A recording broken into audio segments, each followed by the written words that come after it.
Shall we turn to Matthew's Gospel, chapter 2? Matthew's Gospel, chapter 2.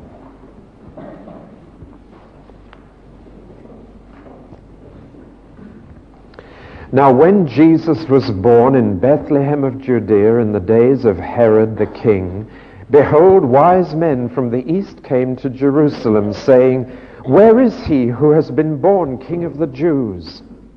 For we have seen his star in the east and have come to worship him.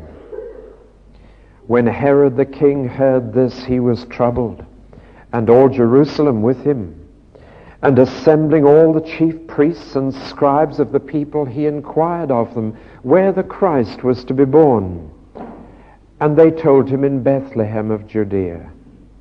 For so it is written by the prophet, And you, O Bethlehem, in the land of Judah, are by no means least among the rulers of Judah. For from you shall come a ruler who will govern my people Israel. Then Herod summoned the wise men secretly, and ascertained from them what time the star appeared. And he sent them to Bethlehem, saying, Go and search diligently for the child, and when you have found him, bring me word, so that I may come and worship him too. When they had heard the king, they went their way, and lo, the star which they had seen in the east went before them, till it came to rest over the place where the child was. And when they saw the star, they rejoiced exceedingly with great joy. And going into the house, they saw the child with Mary his mother, and they fell down and worshipped him. Then, opening their treasures, they offered him gifts, gold and frankincense and myrrh. And being warned in a dream not to return to Herod, they departed to their own country by another way. Now when they had departed, behold, an angel of the Lord appeared to Joseph in a dream and said, Rise, take the child and his mother and flee to Egypt and remain there till I tell you. For Herod is about to search for the child to destroy him. And he rose and took the child and his mother by night and departed to Egypt and remained there until the death of Herod. This was to fulfill what the Lord had spoken by the prophet, Out of Egypt have I called my son. Then Herod, when he saw that he had been tricked by the wise men, was in a furious rage, and he sent and killed all the male children in Bethlehem, and in all that region who were 2 years old or under, according to the time which he had ascertained from the wise men. Then was fulfilled what was spoken by the prophet Jeremiah. A voice was heard in Ramah, wailing and loud lamentation, Rachel weeping for her children. She refused to be consoled, because they were no more. But when Herod died, behold, an angel of the Lord appeared in a dream to Joseph in Egypt, saying, Rise, take the child and his mother, and go to the land of Israel, for those who sought the child's life are dead. And he rose and took the child and his mother and went to the land of Israel. But when he heard that Archelaus reigned over Judea in place of his father Herod, he was afraid to go there. And being warned in a dream, he withdrew to the district of Galilee. He went and dwelt in a city called Nazareth, that what was spoken by the prophets might be fulfilled. He shall be called a Nazarene.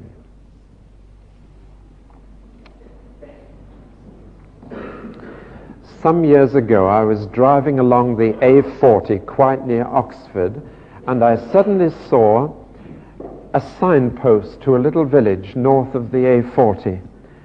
And as soon as I read the name on the signpost, I turned off and went to the village 1.5 miles up the road, and went straight to the parish church and to the graveyard and looked for one grave. And when I got there, I found the grave. It was quite new, a clean slab of marble over the top. And on the slab of marble was one wreath of flowers, and on the wreath was a little label newly written, From your darling Clemmy. It was the grave of Sir Winston Churchill. And until he was buried in that little village, I doubt if you had ever heard of the village of Bethlehem. Now it's become world famous, and literally thousands upon thousands of people go there. They've had to paint double yellow lines in every street in the little village. They've had to construct a car park. They've had to build a new road through the graveyard for people to use. Bethlehem is now this famous little village, all because Sir Winston Churchill was connected with that village. Now, I suppose the most famous village in the world is Bethlehem.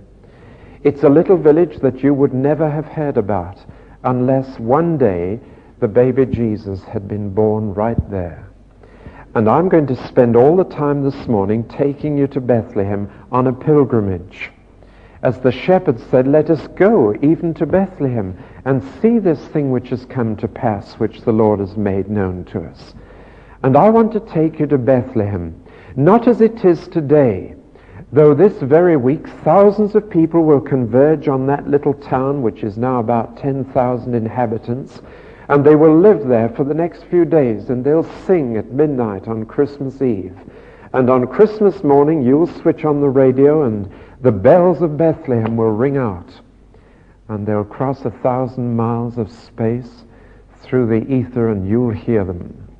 But I want to take you way back beyond that. Do you know that 1,700 years ago, Bethlehem was completely destroyed? It was taken down stone by stone. It was razed to the ground by a Roman emperor called Hadrian, who at the same time as he was pulling Bethlehem down was building the Roman wall away up in the north of England, right across from my hometown Newcastle, or literally from a place called Wallsend across to Carlisle. And while he was building that magnificent wall, which you can go and see today, he was pulling Jerusalem down stone by stone. He wanted to obliterate it. He wanted to wipe it out. And yet he hasn't succeeded. 1,700 years later, our thoughts go to Bethlehem, the village that he tried to obliterate from the face of the earth. Because you see, about 100 years after Hadrian, or a little more, the Roman emperor himself became a Christian. His name was Constantine. And Constantine, after he became a Christian, had an ambition to go and visit the far corner of his empire, to go and see where Jesus lived and had been born. And he took his aged mother, the Empress Helena, and Constantine and Helena went on a pilgrimage to Bethlehem. When they got there, the place was absolutely ruined. There was nothing to be seen. The houses were pulled down. And so they began to search the ruins, and all they could find was a little group of caves down in the ground. Caves that had obviously been used by human beings to store things.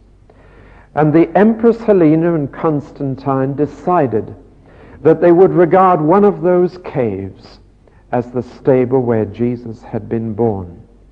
And so they said, this shall be the cave. Today you can go to the Church of the Nativity. You go into the large old building with its terribly low doorway that makes you stoop almost double to get in. A low doorway to keep out marauding horsemen originally, but it makes you bow, and that's rather a nice thought.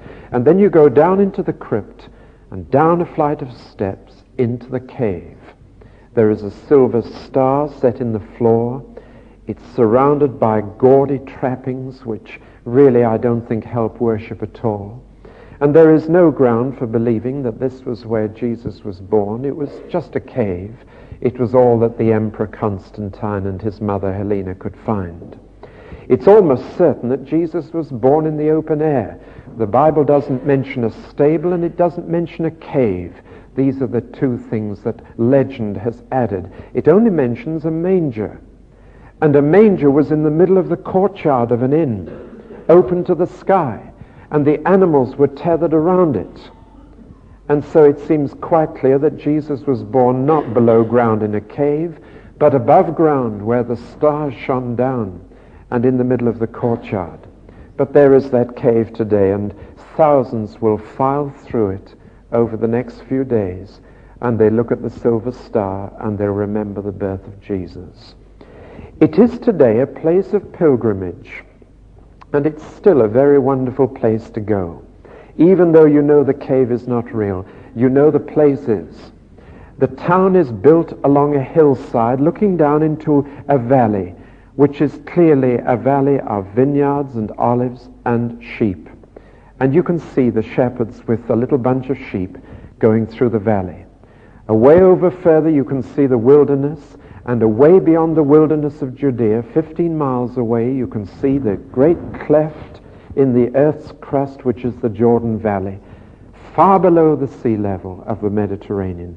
And down in the bottom, you can see the Dead Sea, that amazing dead lake of salt water. Well, now this is Bethlehem.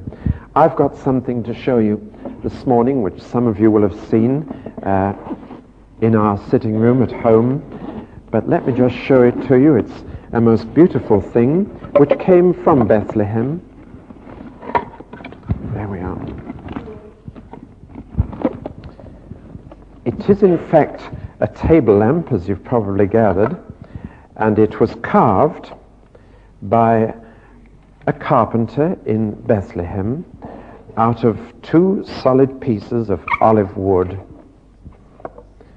And it's most beautiful carving, and it was a lovely present I received from a party of people that I took for a fortnight to the Holy Land, one of whom is here this morning. No, 2 of whom are. It's a date palm, and lying underneath, if you can see it, is a shepherd lying down with his crook, and 2 of his sheep, just watching over his sheep by night. Most amazing carving, carved about 20 years ago. And there it is.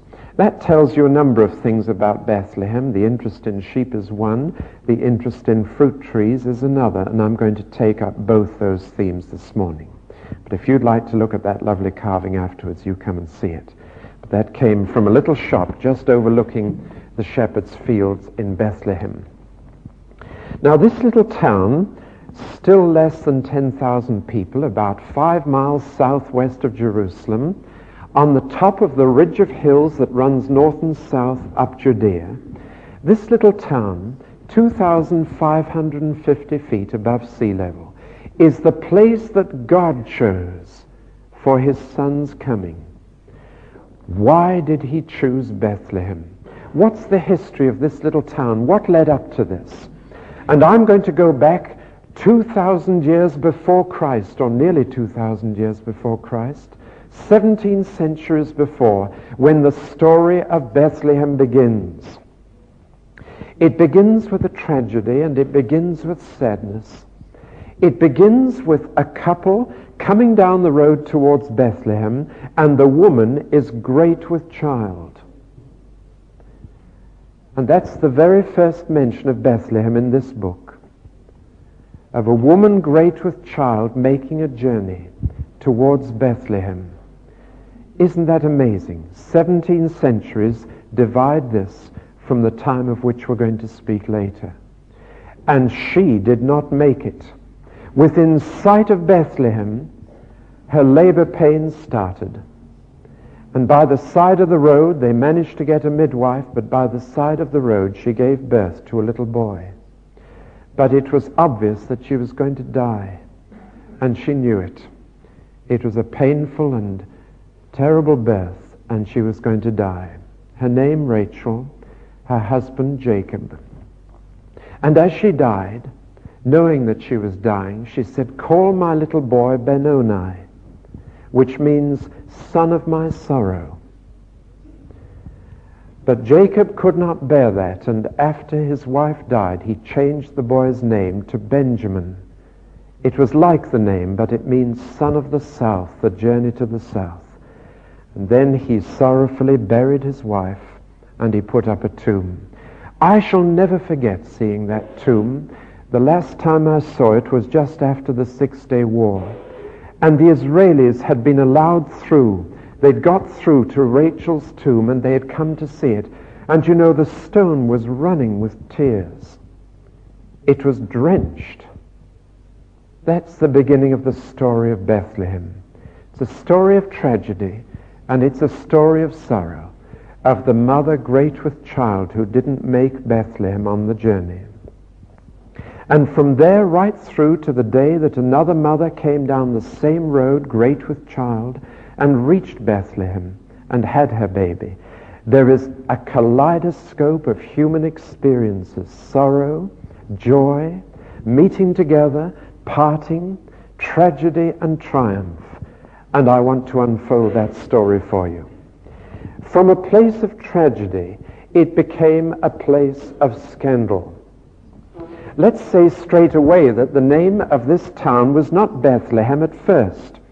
It was called at first Ephrathah. Ephrathah, which means the house of fruit, the place of fruit. And they grew dates, they grew vines, they grew olive trees there, and it was a center for fruit. And so its first name was Ephrathah. And when Jacob made his journey to the little town, it was to Ephrathah, which the Bible says was later called Bethlehem, that he went. But in the days of Joshua, when Joshua led the children of Israel into the promised land, and they got this land for themselves, they renamed the towns. When they took over a town, they took away its pagan name and they gave it a new name. And so now they called it the house of bread, and it became known as Bethlehem. And they began to have sheep here, and they began to develop the flocks for which Bethlehem later became famous. Now the interesting thing is that there were two villages in Galilee they called Bethlehem, one in the south and one in Galilee in the north. Did you ever know that there were two Bethlehems in the Bible? Isn't this amazing? There is one of which you've never heard, and there's the other which the whole world will be hearing of this Christmas again. And yet they were both villages about the same size, noted for the same thing. And there was Bethlehem of Galilee and Bethlehem of Judea. And you had to add the second bit so that people knew which one you were talking about. Let me draw the first lesson that I want to draw, which will come up again and again. The only things that will last forever are those things that Jesus is associated with. Other towns and villages may be built and they will go. Other achievements of men may be mighty in their day, but unless Jesus is there, they're forgotten. They fade. They just go. And one day they are forgotten even in the longest memory of men. But not where Jesus is. Now that's the theme that will come out. Now I said that it became a place of scandal. During the days of the judges, they had no kings. They were ruled over by judges. And the 10th judge was a man called Ibzan, and he was a native of Bethlehem, and this little town gave the nation of Israel one of its first rulers, a judge. But now come two very shameful stories, which I'm not going to give you in detail. If you have a morbid curiosity, you can read all about them in Judges 19 and 20. But there are two very sad and sordid tales telling us that Bethlehem was no better and no worse than any other place. It had its rogues, and here were two of them. In Judges 19 and 20, we read first of all of a Levite priest who lived in Bethlehem. One day he was wandering around the country, went on a bit of a journey to have a look around Israel. And a man said, "I'm looking for a private chaplain, and I'll offer you a lot of money if you'll become my private chaplain." And this Levite, instead of saying, "God, where should I be minister?" was tempted by the money, and he became a private chaplain in a wealthy home elsewhere. A short time after that, some wandering people from the tribe of Dan, who were heading up north to break fresh territory where today the new kibbutzim are being established up on the Syrian border. These people of Dan came by this wealthy man's house, and they met this priest. And they said, "Wouldn't you like a better job than you've got as a private chaplain? You could be chaplain to our whole tribe if you'd come with us. Bring this man's gods and come with us." And so he picked up all his paraphernalia, which didn't belong to him. his altar furniture, and he took it from his employer, and he ran away. His employer ran after the tribe of Dan and said, "Here, you've taken my altar, you've taken my priest." And they said, "So what? We're more than you are, so you try and get him back if you can." The Levite went off with them to the far north, to Dan, what is now Panias or Caesarea Philippi. And he went off and they settled there. And the priest, because he'd been tempted by money, by status, by authority, who had allowed where he ministered to be decided by such matters, became the corrupting influence in the tribe of Dan. They built a magnificent temple, and the priest approved of building a golden calf, and the tribe of Dan disappeared later because of that one priest for whom money and status were the decisive factors. And he came from Bethlehem. The next chapter tells us about a rather horrible story of a man who picked up a mistress from Bethlehem, a young girl. They called them concubines in those days, and he took her away. And he went on his journey with this concubine from Bethlehem, and they came to Jerusalem, which was not then a Jewish city. It was pagan. And the man said, "We can't stay here the night, and the sun is going down. We mustn't stay in a pagan city. It's dangerous." And they left the pagan city and went on to Gibeah. And they went in, and the men of Gibeah came. And they came in a threatening mood. And they were going to harm this man. Now, these were Jews coming now. And the man said, "All right, for my safety, I'll give you my mistress." And he pushed her out of the door. And they abused her all night. And in the morning, she lay dead on the doorstep. You probably know the story. When the man discovered his concubine dead on the doorstep, he took her body. With a knife, he cut it into 12 pieces. And he sent a piece to each of the 12 tribes. And he says, "This is what has happened when I turned away from a pagan city because it might not be safe, and I came to the people of God." The Bible simply says, such a thing has never happened or been seen from the day that the people of Israel came up out of the land of Egypt until this day. Consider it, take counsel, and speak.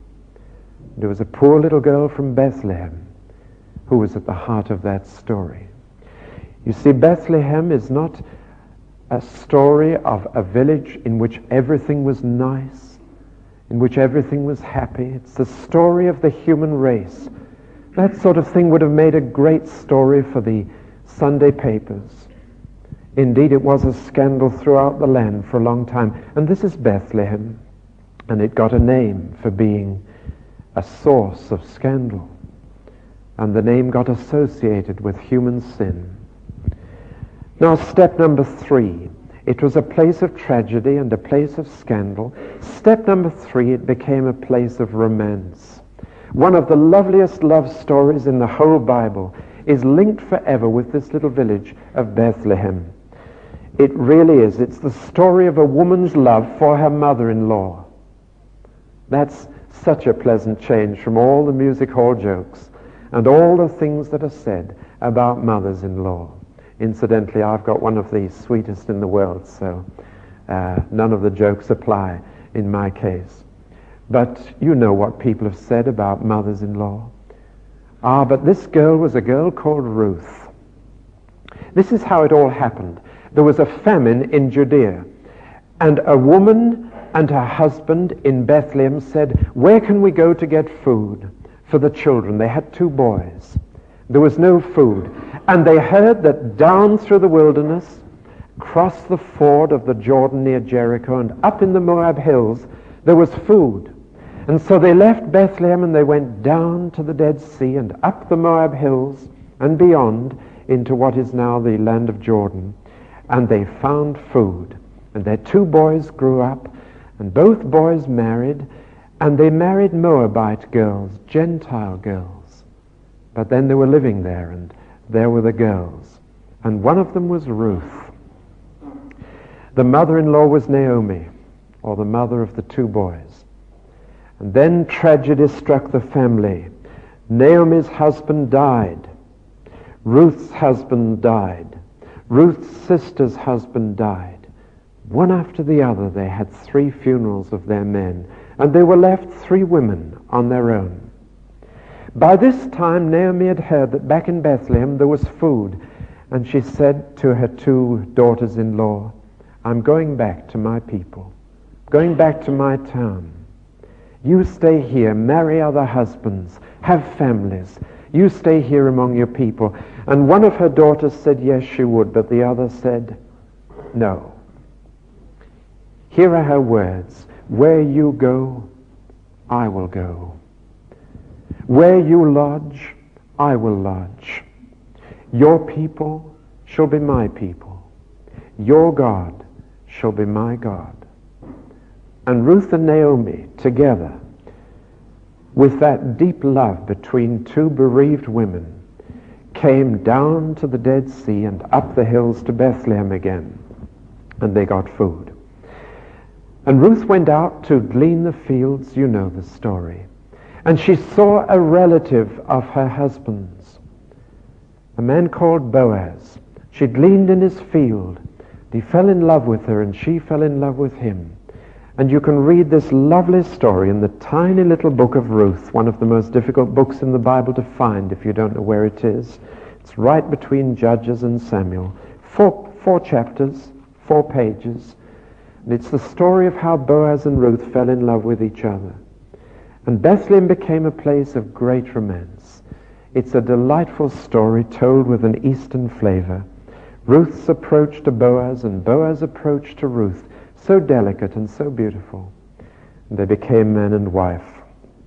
And they had a son. And they had a grandson. And they had a great-grandson. And the grandson's name was Jesse. And the great-grandson's name was David. And in every genealogy of our Lord, in all the family tables in Matthew 1 and Luke 3, you'll see right there the name of a little Gentile girl, Ruth, who so loved someone of the people of God that she said, I want your God to be my God, and where you go, I will go. Bethlehem became the place of this little Moabite girl, and Jesus had Gentile blood in his veins as a result. Jesus was not a pure Jew. He had mixed blood, and it's there in his family tree. But he was going to have royal blood too, because that great-grandson of Ruth and Boaz was a man called David. And now we come to the 4th chapter in the Old Testament story of Bethlehem. It became a place of fame. It happened like this. Israel was being ruled, and I hope you don't think I'm treating you as Sunday school children, except that I'm sure many of you have heard these stories, and I'm just refreshing you.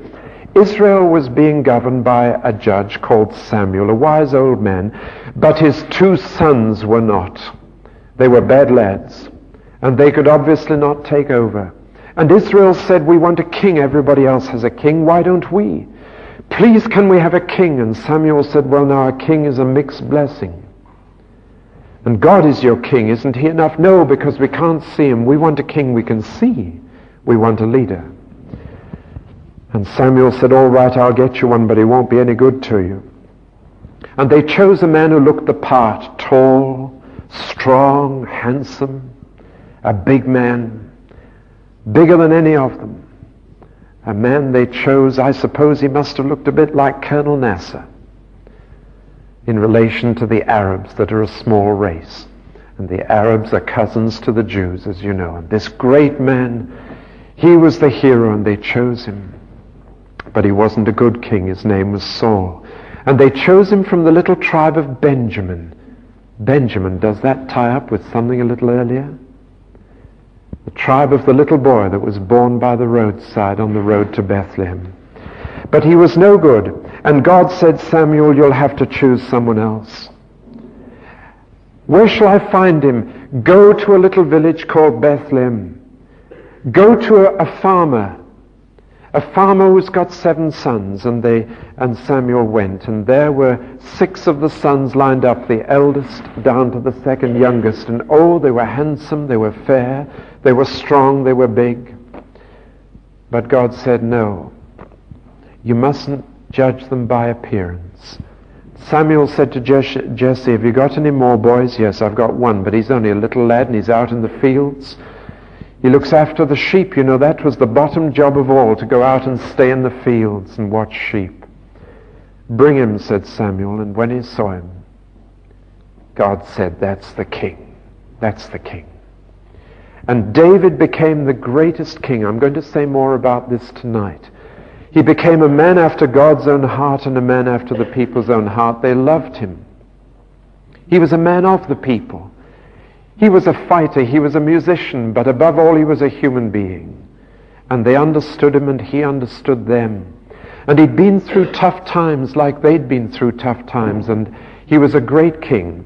And Bethlehem forever afterwards became once in royal David's city. It became the royal town, the town to which you looked for the great king. And that's why Bethlehem became, fifthly, a place of hope. There was a time later on when Bethlehem sank back into insignificance because David moved his city and he took Jerusalem as his capital, took it from the pagan Jebusites, set up Jerusalem, and ever since Jerusalem is the royal city of Zion. Bethlehem faded into the background. But one day a prophet Micah said, you Bethlehem of Judea, you may be little. You may be the least among the rulers of Judah. You may be a tiny little community. Don't worry. There's a great big future for you. And that future is that out of you shall come a ruler for the people Israel. It's a wonderful promise. It's there in Micah. It's quoted in Matthew 2. It's one of those predictions that God made, that a tiny little village, it's as if God said, out of Worplesdon will come the future reigning monarch of the United Kingdom. What would you think about that? Worplesdon? Well, sorry, apologies to anybody here from Worplesdon. Substitute your own village, out of Normandy, out of Ash, out of Chilworth? Never. Clarendon, Horsley? Out of Bethlehem. You are not the least. You may be small to look at. I want to take the second lesson now from this study, and it's this. God chooses things that are not. God chooses the small and the weak. God chooses places that nobody else would look at. God chooses people that other people say, oh, they're only the shepherd boy. God chooses the things that are not to confound the things that are. God did not choose that his son should be born in a palace in Jerusalem, but in a manger, in little Bethlehem. That's the way God works. Now, the last thing in the Old Testament is that Bethlehem became a place of parting. A great big inn was built outside Bethlehem. We have the name of the innkeeper. The publican was called Chimham.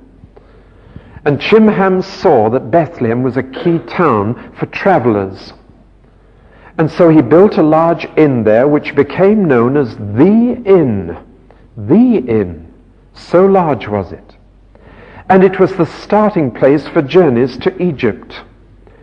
And when people from Israel wanted to go to Egypt, they spent the last night in Israel at the Inn of Chimham.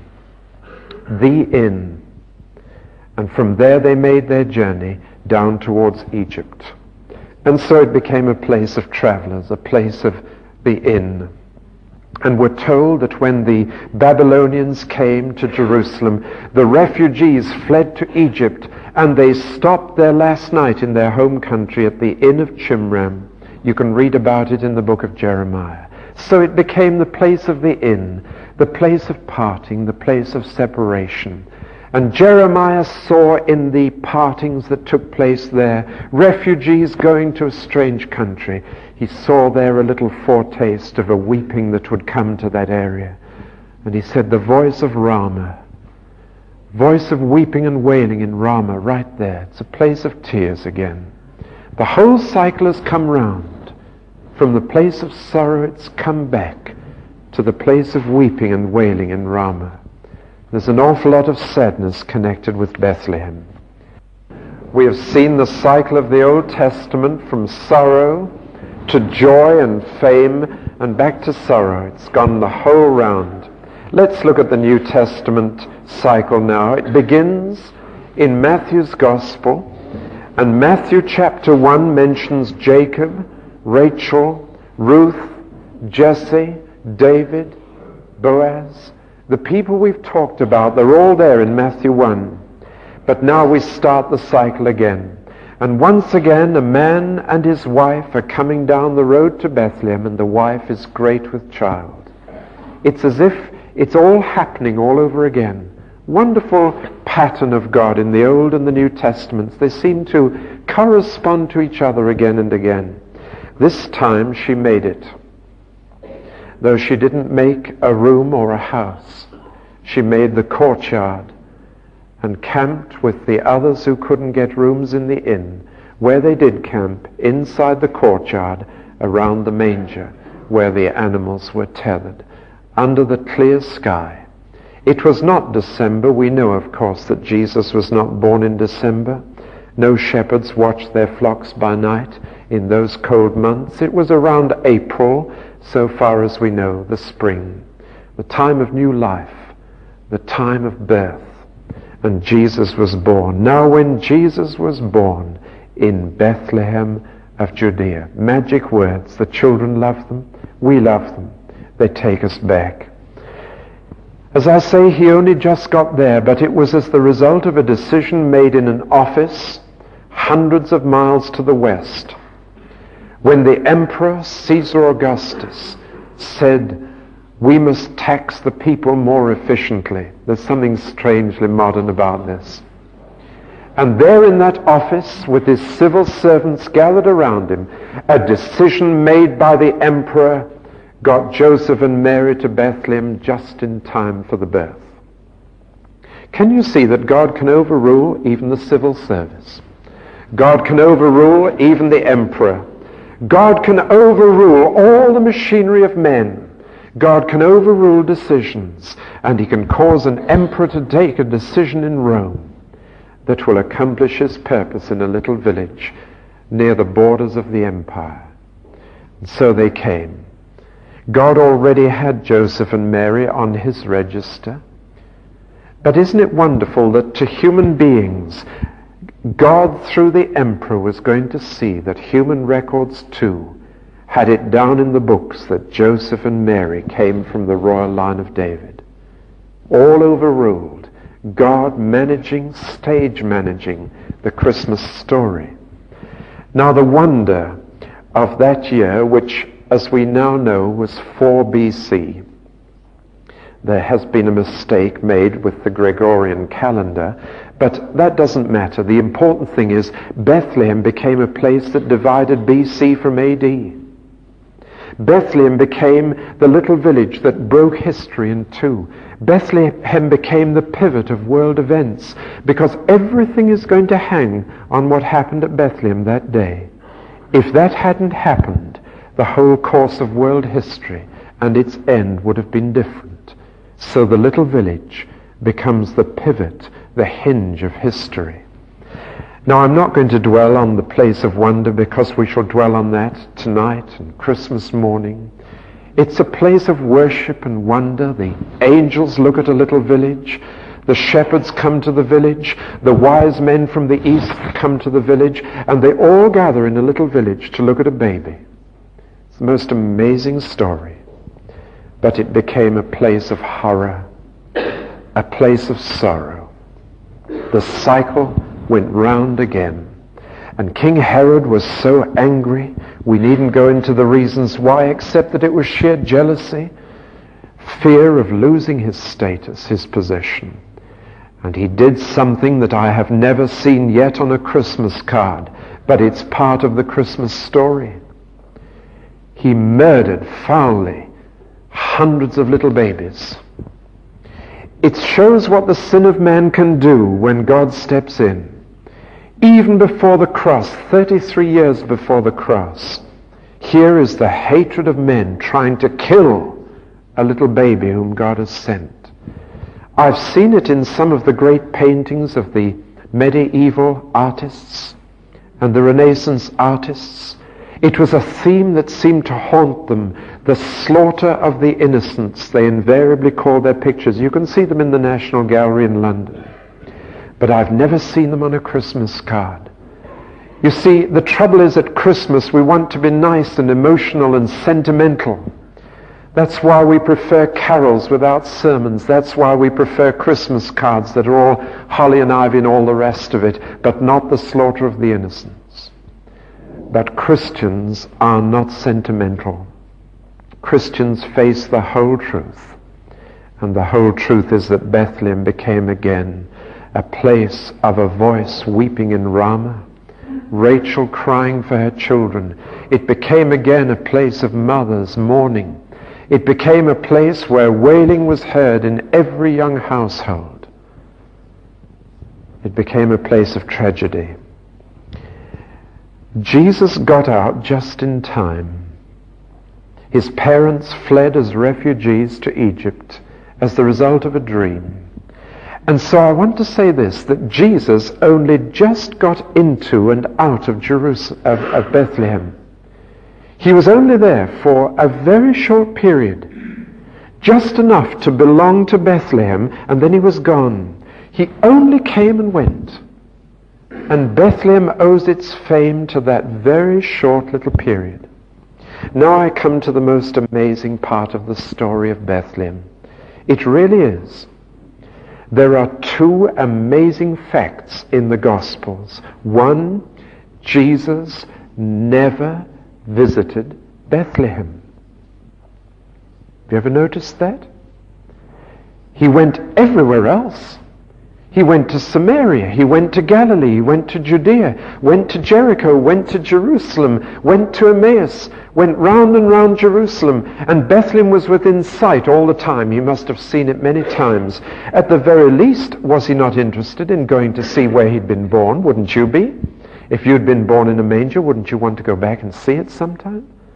But he never went back, never darkened the doors of Bethlehem, never healed anybody in Bethlehem, never preached in Bethlehem, and it was only just a few steps down the road from Jerusalem. He never went there. Even more remarkable is this, that he never mentioned it. I think when I read a passage in John's Gospel, I was absolutely staggered.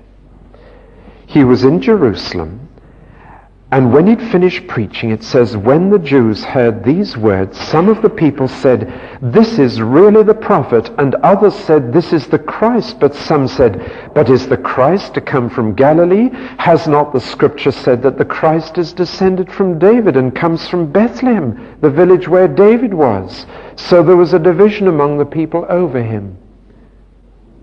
Yet he never said a word. Now, all he would have needed to do would be to say, "But I was born there. I am of the royal line," but he never did. And the disciples, as far as we know, were never told that he was born in Bethlehem, so everybody called him Jesus of Nazareth, where he'd been brought up. And yet he wasn't, he was Jesus of Bethlehem. And even when he was put to death, Jesus of Nazareth, King of the Jews, and still he didn't say, "Look up your records, I'm Jesus of Bethlehem, King of the Jews." But he never did. Now why? Can you not see why? Jesus was not going to persuade anybody to believe in him unless they saw in him the Messiah. He wasn't going to argue them into belief. If they chose to call him Jesus of Nazareth, he wasn't going to correct them. He wanted them to come to faith in him because of what he was, not because of where he was born. And so when they said, "He can't be the Messiah, he's from Nazareth," Jesus kept quiet, and I'm sure he never told his disciples, so they didn't say, "You're quite wrong, he was born in Bethlehem." So Bethlehem is not mentioned again. It fades out again into nothing. Well, that's the story of Bethlehem. Even on the cross, they got his birthplace wrong, because when a criminal was put to death, his birthplace had to be linked to his name. His address had to be put there from the Roman records to make sure they got the right one. There are two last things I want to say about Bethlehem. They are these. Here is a place of scandal, sorrow, romance, tragedy. An ordinary human place of human experiences and emotions. But it's become the place it is because Jesus was in that place. I do not know if this Christmas is a time of joy or sorrow, a time of shame or of romance. May I ask you to allow Jesus to be at the center of it? That's what makes it a royal city. I want you to have a royal time this Christmas. A royal time. Let Jesus come in, whether it is sorrow or joy, whether it is romance or fame, whether you have a wonderful time or not such a good a time as you've had before. Let Jesus come in and make it an everlasting memory. The other thing is this. The sheep of Bethlehem were rather special. Not because they were a different breed, but for the purpose for which they were bred. The sheep of Bethlehem were not bred for wool, and they were not bred for mutton. The sheep of Bethlehem were bred for sacrifice. And there was an arrangement, we now know, between the temple at Jerusalem, 5 miles away, and the shepherds of Bethlehem, that the sheep they prepared would shed their blood on the altar in the temple. And it was to the shepherds preparing the sheep for slaughter that the angels came and said, go and look in a manger and look at a baby. They were looking at the Lamb of God, the Lamb prepared in Bethlehem for slaughter in Jerusalem as a sacrifice for sin. For you see, it's no use going to Bethlehem today if you want to find Jesus. People do go looking for an experience, and maybe God graciously gives them that, but Jesus is not there. I came across a lovely little poem about Bethlehem. I'm going to read it. It's just 2 verses. We went to Bethlehem, but found the babe was gone, the manger empty and alone. And whither has he fled? To Calvary, they said, to suffer in our stead. We went to Calvary, but found the sufferer gone, the place all dark and lone. Whither, we asked? Into the heavens, they said, up to the throne for us to intercede. So then to heaven we'll go, the babe is not below. Let us pray. Father, though many pilgrims are making their way even now to Bethlehem, we thank you that we find Jesus here. We make our pilgrimage to heaven in faith and find the babe there, a lamb with nail prints in his hands, and we come to him this Christmas. Oh God, help us to make a pilgrimage of faith. Help us to worship and adore, for we ask it in the name of Jesus. Amen.